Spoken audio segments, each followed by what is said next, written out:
Alright mga idol, magandang araw sa ating lahat at nandito tayo sa may EDSA Makati. Tayo'y pauwi ng bahay mga idol at ito ang ating dadaanan dito. Okay, ito, relax lang. Hop. Oh lala, grabe na yan. Hop. Tuloy-tuloy lang tayo idol ha. Kailangan natin pagbutihin dito. Wala pa tayo sa pinagbabawal na daan. Sa tamang daan pa tayo. Pag hindi na kaya, dadaan tayo sa maling daan. Maling daan talaga. In English, wrong way. Ay, nako. Ayan. Huli lang tayo. Ride safe po sa ating lahat. Medyo tuyo na po yung kalsada dahil siyempre maraming sasakyang dumaan. Kaya tuyo po ang kalsada. Pero ingat pa rin po tayo. Mahirap po yung madulas sa buhangin at sa graba or bato-bato sa kalsada. Delikado rin po yun sa gulong ng mga motor.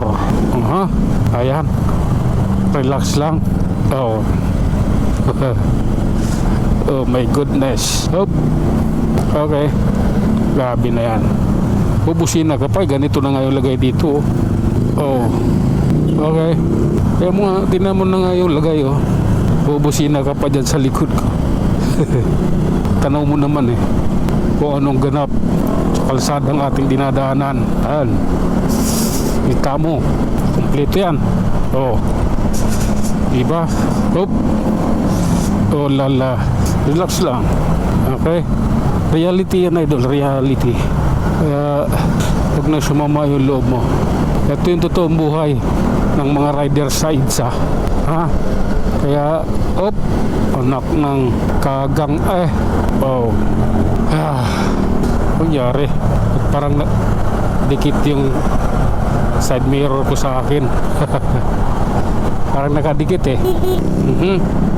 lala, grabe na yan. Eto na, andito na tayo sa may SMNI. Ayan ang SMNI. May guard na dun sa gilid, nagbabantay. Buti naman nilagyan nila ng bantay dyan kasi ang daming galit sa channel na yan Maraming galit dyan dahil yan, nagbabalita yan ang totoo. Hindi nababayaran yung mga news anchor dyan. Hindi nababayaran, hindi tumatanggap ng pera yun. Kaya maraming galit dyan. YouTube channel niyan, pati Facebook page. Pag dumami na, nawawala, binubura. Dahil nagsasabi ng totoo yan. May million views na dyan sa channel ng SMNI, sa Facebook page, so YouTube. Mawawala na lang yung account nila, bubura. Malupit si Marcos, ganyan siya. Gusto niya kontrolado niya ang balita. Gusto niya fake news ang balita. Ayaw niya ng balitang katotohanan dahil nasisira siya. Ganyan din ginagawa nung ama niya nung panahon ng ama niya. Ganon din yung pamamalakad niya ngayon. Talagang todo bantayan sa mga Facebook page at saka YouTube channel, pati TikTok account. Nawawala din, nabubura din. Malupit yun. Okay, ito packet tayo dito sa sa Buni. Sige lang, love ko to. Okay, grabe, traffic is life. Sabi ko na, life naman talaga yan. Ganyan diba? Ganyan ang buhay namin. Bumper to bumper yan. Lagi na yan. Expected na yan in reality. Ganyan talaga ang EDSA. Okay, relax lang idol ha. Okay. Up. Lala.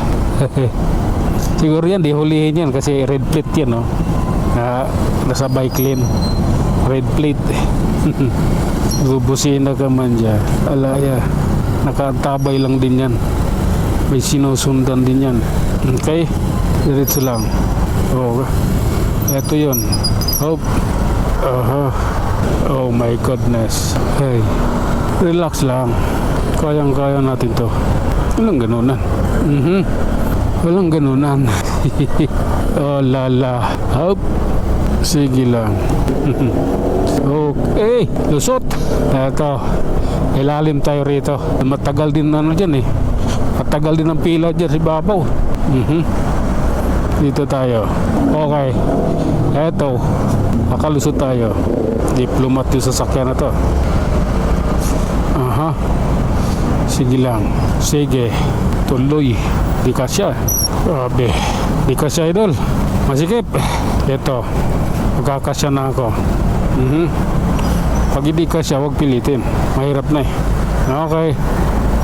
Tuloy. Hop. Oh lala. Bus kasi yan. Ang lapad eh. Okay. Traffic. Ilalim. Cruising. Sige lang. Hop. Oh my goodness. Oh lala. Hop. Yeah. Ay sus. Mariusip. Sa Manila ako naman hindi ganito na daanan ko mapakaluwag eh. Bakit ka kasi nagid sa Pex Motor? Hindi mo sana dinanas to. Yung nag-Manila ka. Madilim mo. Kasalanan mo yan. Pex Motor. Taysin mo yung traffic. Hop. Sige lang.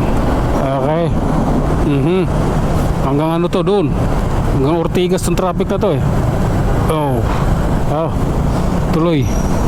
Ito, habang may malulusutan. Hanggat magkasya. Pasok. My goodness. Ayan. Tuloy lang idol. Grabe na yan. Hop. Love ko to. Nangangawit na yung mga daliri ko. Wala, no choice. Ginustong dumaan dito. So, relax lang ha. At tatapusin na natin to. At yun mga idol, hanggang dito na lang muna. Hanggang sa muli. Maraming salamat. Maraming salamat.